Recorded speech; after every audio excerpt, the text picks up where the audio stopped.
Time now for Edmond O'Brien as... Yours truly, Johnny Dollar.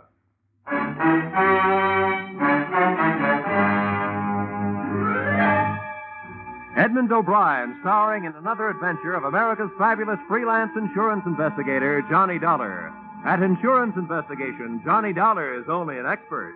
At making out his expense account, he's an absolute genius.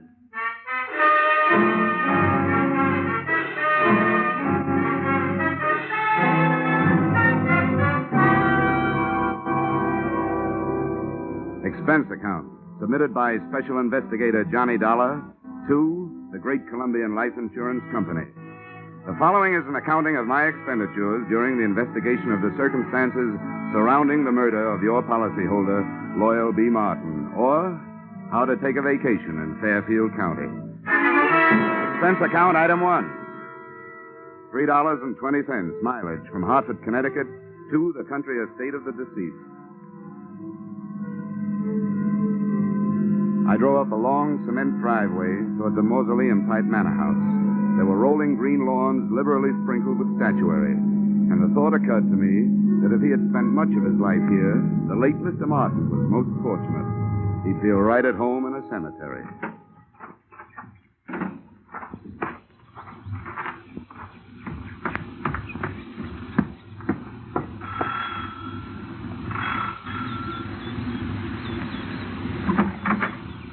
Yes? My name is Dollar. I'm here to see Mrs. Martin. Oh, yes. Mrs. Martin. Uh-huh. I'm afraid I'll have to disappoint you. The widow has gone shopping the day after the death of her husband. Something attractive in mourning clothes, I'm sure. Well, what time is she expected back? I have no idea. But it shouldn't be long. Do you mind if I come in and wait? You'll forgive my asking, young man, but just what is your business here at Loyal Haven? I was sent here by the insurance company. Oh, why, yes. Well, then do come in. Here, right in here. I'm Mrs. Tompkins, the housekeeper, Mr. Dollar. I was with Mr. Martin for over 30 years. He was a wonderful man. This furniture also looks like it might have been with Mr. Martin for over 30 years. Victorian, isn't it? Yes. Pure. Loyal... Mr. Martin, that is, was an expert on the Victorian period. Please sit down. Thank you. Mr. Dollar, I suppose you'll think it's indelicate of me at this time, but about Loyal's insurance, his policies, did they... Yes, Mrs. Tompkins, they did. One of his policies leaves you a nice, sizable amount. But before you start counting it, maybe you and I had better have a little understanding. Yes? Well, I'm not here to represent the payoff department. I'm here to investigate the murder. Oh, I see. Yes, before the company pays off, they want to make sure that among the beneficiaries, they don't pay off the murderer, because they really don't have to do that. Oh, I didn't realize... No, neither do a lot of people. You know, that's the way quite a few good murders are wasted. Yes, I suppose you're right.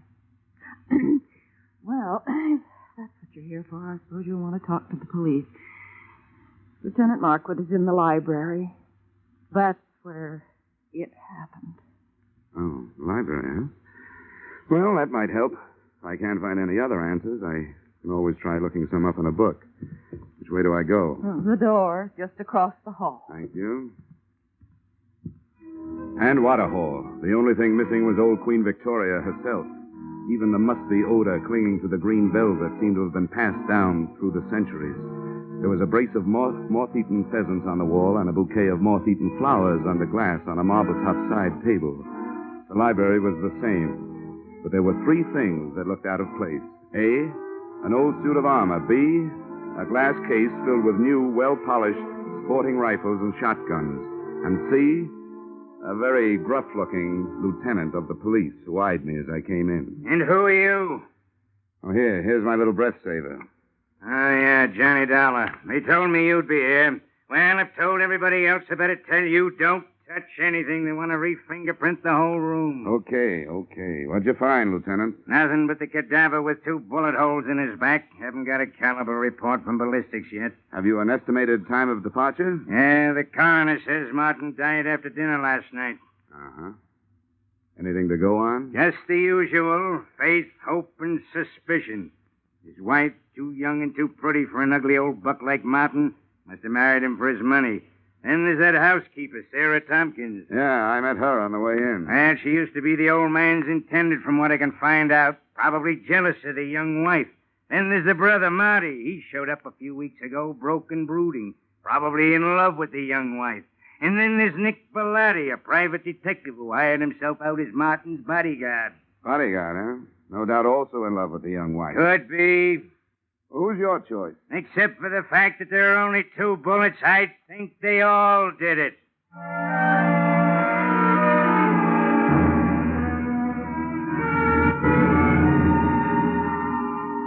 The nose through which Lieutenant Markwood talked was a long one, and in more ways than one, a horn of plenty, for out of it had poured enough motives and suspects to furnish a dozen murders. I started through this cast of characters and found that all of them had very little to say and didn't want to say it. The first I dug up was the bodyguard, my brother investigator, Nick Bellotti, as he returned from a horseback ride. Glad to have you on the case, Dollar. The police have tied my hands. They told me to stay out of it, but to stick around. Have you got any ideas? Everybody seems to think it was an inside job, that somebody in the household did it. I'm not so sure.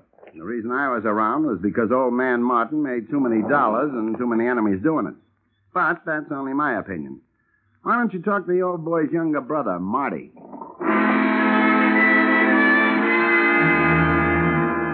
I found Marty living the life of Riley. He was upstairs in his room, cuddled up to a 20-year-old bottle of brandy, which was still underage to be around the kind of book he was reading.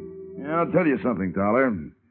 My brother and I never did get along. You'd find that out anyway. Why'd you come back here, Marty? Because Loyal's little bride, Joy-Ann, sent for me. She was afraid of him, and she didn't know if he was on to her. Was he?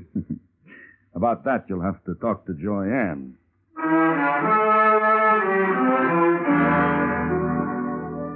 Joy-Ann didn't get home until 3 o'clock in the afternoon. I caught up with her 20 minutes later as she came dripping out of the swimming pool. The suit she was wearing would have gotten her pinched on the Riviera. Oh, that was refreshing.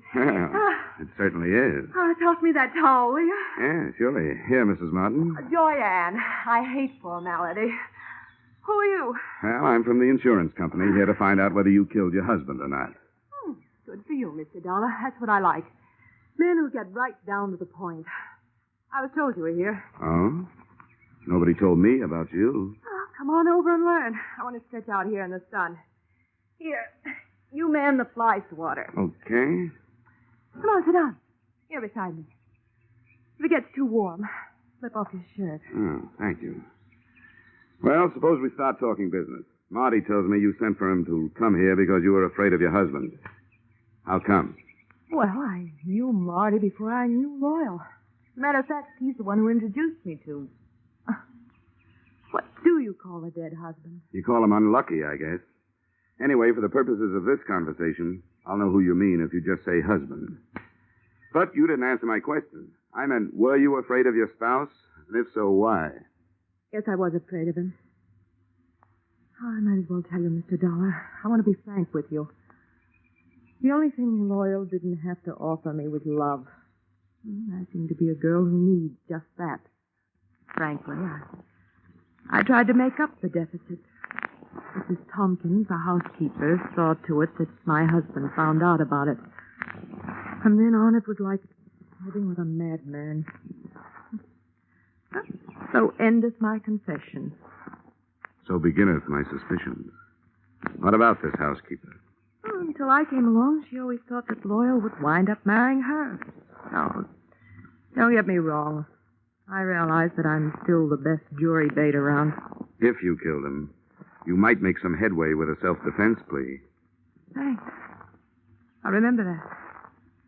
In the meantime, just in case this thing gets messy for me, and it shows signs, I'm going to spend what's left of my free time enjoying myself. Well, that won't sound good to a jury, but it sounds good to me.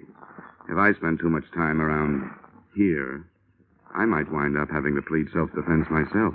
Oh? From me? No, from that bathing suit.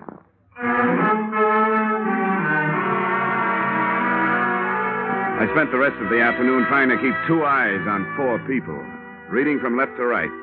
Brother Marty stayed in his room finishing his book and his brandy. Nick Bellotti, the bodyguard with nobody to guard, got back on his horse and cantered off into the sunset. The joyous widow, Joy Ann, locked herself in her room, and all I could get through the keyhole was the sound of a light and lovely snore. I couldn't tell whether it was the genuine article or not. Having no way of checking, I picked up the trail of Sarah Tompkins, the housekeeper. She, at least, was apparently up to no good.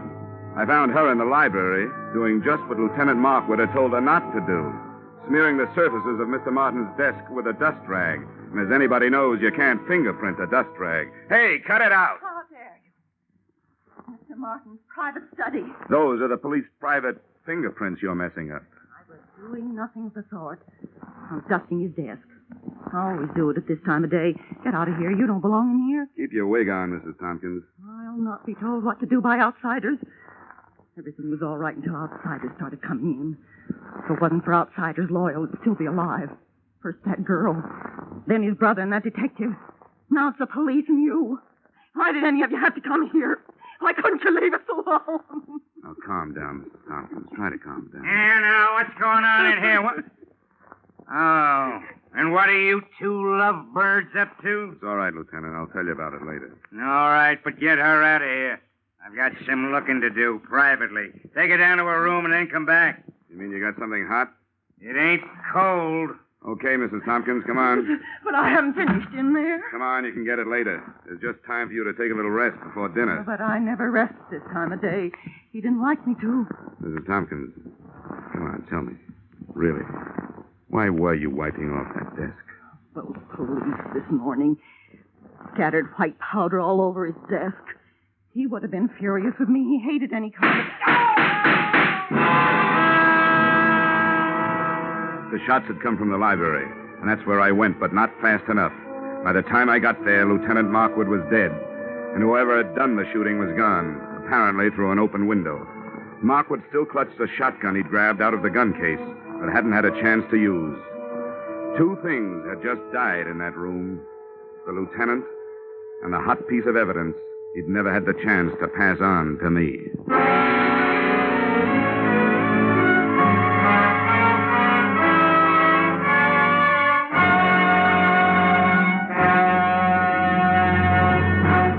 In just a moment, we return to the second act of Johnny Dollar. But first, the cream of the wit and the best of the music, which Arthur Godfrey brings you in the daytime on CBS, can now be heard on Godfrey's Digest, a new Saturday evening show heard on most of these same CBS stations. Listen tomorrow night and hear the week's fastest flashes of the Godfrey humor, the top song sung by Jeanette Davis and Bill Lawrence, the finest singing of the Mariners.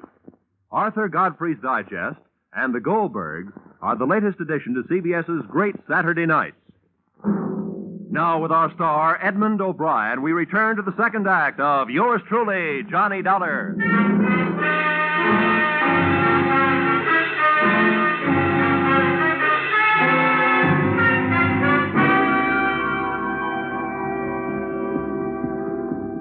Hey, what happened?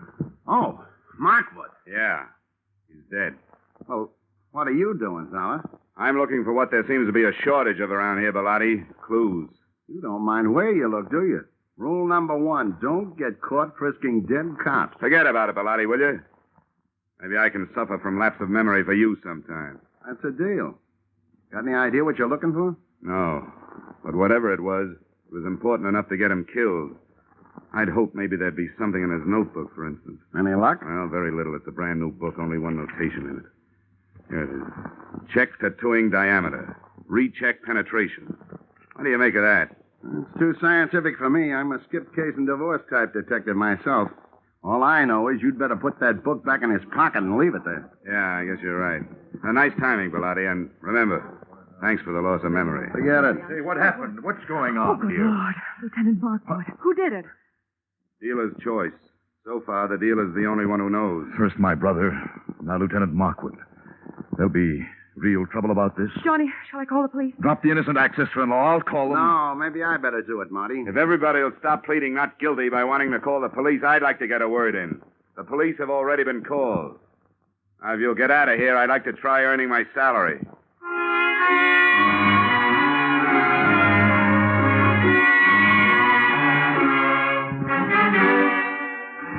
If I had had longer ears and more soulful eyes, I would have been all bloodhound, because I could sniff out the first of the trail.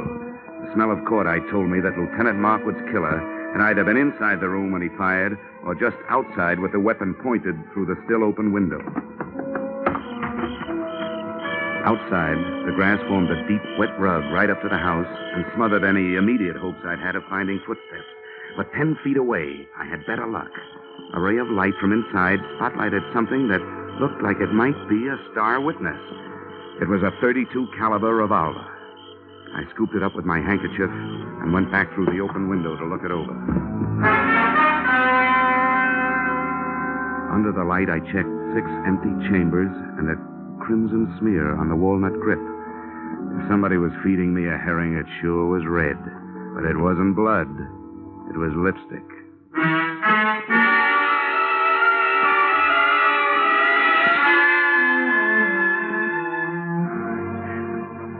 I'd like to introduce myself, Dollar. I'm Sergeant Norrin McDougal. How are you, Sergeant? Poor Markwood. Thank the Lord he didn't have any wife and kids. I'm glad to hear that. Cops usually do. Well, there's one good thing about it. When a police officer goes, there's plenty of them that lives on to fight back. All the police in the world. You can throw in the private ones, too, Sergeant. Thanks, Dollar. And now maybe I'd better take your statement. Well, it won't take long. I heard the shots from the hallway, and I came back. He was killed either from inside the room or just outside the window. I didn't get a look at the killer, but I found what might be the murder gun. Here it is. Watch that handkerchief. 32 caliber. Yeah, how does that match up with the gun that killed old man Martin, do you know? Same caliber. Uh-huh. I wonder what he was doing with this shotgun. It ain't loaded, and Markwood knew better than to wave an unloaded gun in the face of a full one. Did you get anything else out of ballistics, Sergeant? Headache. Dollar, what we got from ballistics don't add up with what we got from autopsy. Well, how's that? Those 2 slugs entered Martin's body an inch and a half apart. But, according to the shallow penetration, they were fired from a distance of 300 yards. Now, do you know anybody who could do that kind of shooting with a .32? Well, that's pretty fancy shooting. Could it have been done with a stationary mount? No, not a chance. The body would have started falling after the first shot, and you can't re-aim a stationary mount that fast. Yeah, you're right. You know, I didn't have a chance to spend much time with Markwood before he got it, so I don't have much to work on. You got anything to spare? Just a lot of routine confusion so far. You know yourself, Dollar. You take 4 witnesses, you're bound to get at least 2 different stories. 2 of the people that heard the shooting when Martin got killed last night said they heard 2 shots. The other 2 earwitnesses said they heard 1. The only thing the whole 4 agree on is that they didn't see anything. Well, that sounds familiar. Thanks anyway, Sergeant. Sure, anytime. Hey, Sam. Yeah? Take this gun into town. Tell ballistics to run it through for fingerprints and check it against those slugs in the Martin case. I want to report right away. I hitched a ride with that gun into the ballistics department. While waiting for the test to be made, I asked some questions, and I came up with a real brain buster. Despite the fact that the penetration report said that Martin had been shot from a distance of 300 yards, his skin and clothing had been tattooed with powder, indicating the shots had been fired at close range. The tree that little puzzler put me up would have made the giant redwood forest look like a hedge. Then they gave me the ballistic report. The lands and grooves scored into the slugs by the revolver barrel proved that both Loyal Martin and Lieutenant Markwood had been killed by the .32 caliber gun I'd picked up in the yard. No prints on it. Registered owner, the young lady who looked much better in a bathing suit than she'd ever look in the electric chair. The widow, Joyanne Martin.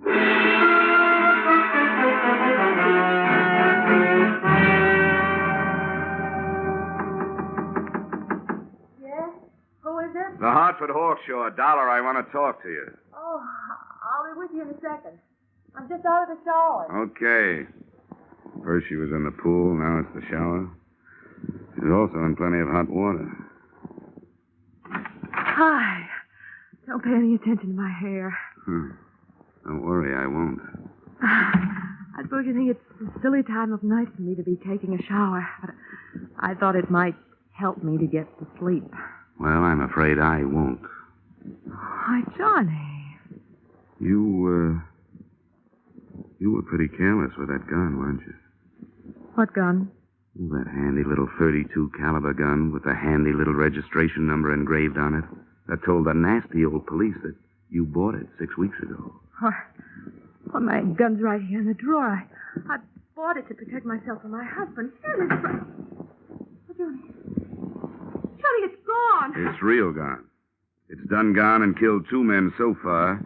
And if you can't do some fast talking and some fast proving, it stands a good chance of shortening your pretty little life expectancy. Somebody must have stolen it. Oh, no. That's not even a down payment on a story. Oh, but Johnny, there's a whole house full of people who could have done it. Not only that, they'd be glad to get me out of the way if they could. Why? Well, Mrs. Thompson, because she hates me. Loyal's brother Marty, because I stand to inherit everything. What about Nick Bellotti? Doesn't he have an axe to grind? I don't know what it could be. Okay, skip it. Tell me, you remember hearing 2 shots being fired around here any time before your husband was killed? Probably away from the house? Why do you ask that? Because I want to know, did you? You amaze me. Yes, I did hear 2 shots. The day before Loyal was killed. I was horseback riding down by the walnut grove.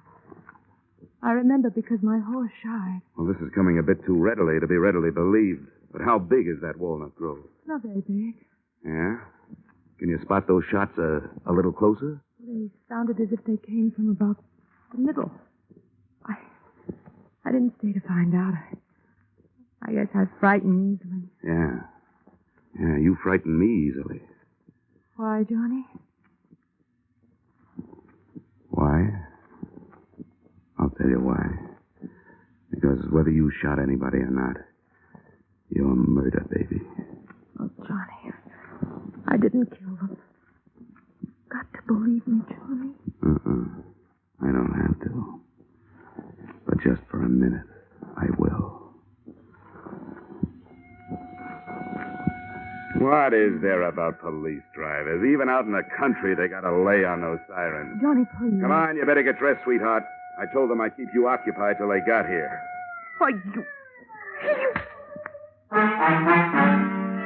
The police took Joyanne and her hurt feelings off to the pokey. I took myself and my hurt cheek off to bed. The next thing I had to do had to be done by daylight. So I took over Joyanne's painfully empty and prettily perfumed sack, set the alarm for dawn, and snort up a storm.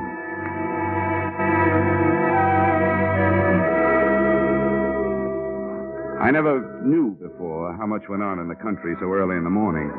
On the way to the walnut grove, the damp air washed the cobwebs out of my head, and I started thinking.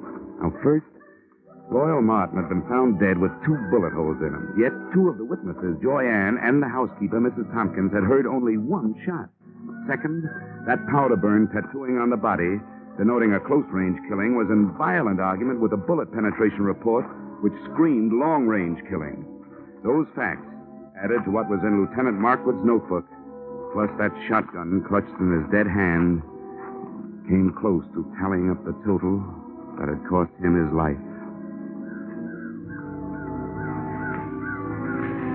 Inside the grove, I found 4 walnut trees with hollows in their trunks.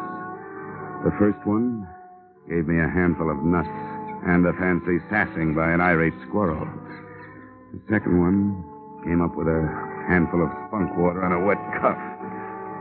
And the third, I found what I was looking for. I found about 2 pecks of clean cotton waste. That is, clean, except for some powder burns. Everything was falling into place, including a blunt instrument which hit me on the head from behind. But before I hit the ground, I saw Brother Marty Martin legging it back towards the house.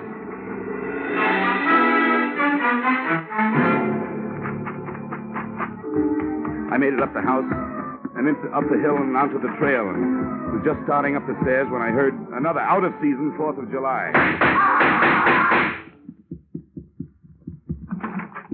Okay, Dollar. I got him. Yeah. So I see. It was self-defense. I had to do it. I hated to butt in on your case, but all of a sudden everything stacked up, and I knew he was your man. When I threw it in his teeth, he made a try for his gun, so I dropped him. You sure did, Bellotti. Well, I owe you a lot of thanks. But if you don't mind, I'll take over from here. Sure, help yourself. Good.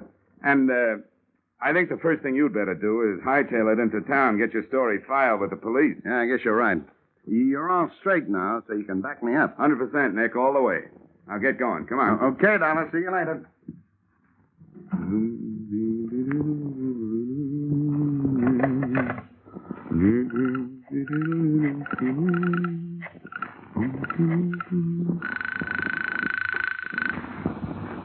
Sergeant Norrin McDougal. Yes, sir. Sergeant McDougal. Johnny Dollar, Sergeant. Oh, yeah, Dollar. What's new? Well, just another corpse. And in just about 15 minutes, the guy who made it one and conspired on the other two killings is going to walk right into your arms through the station house door. What? Who is it? Nick Bellotti, New York private license.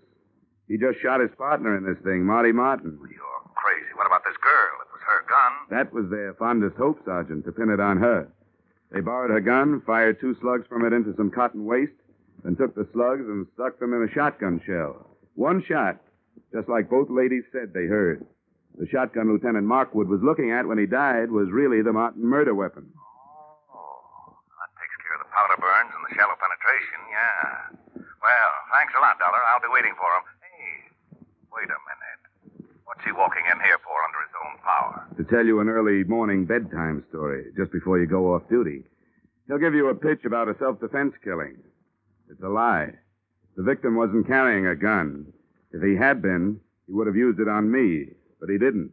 He used a sap. The sap.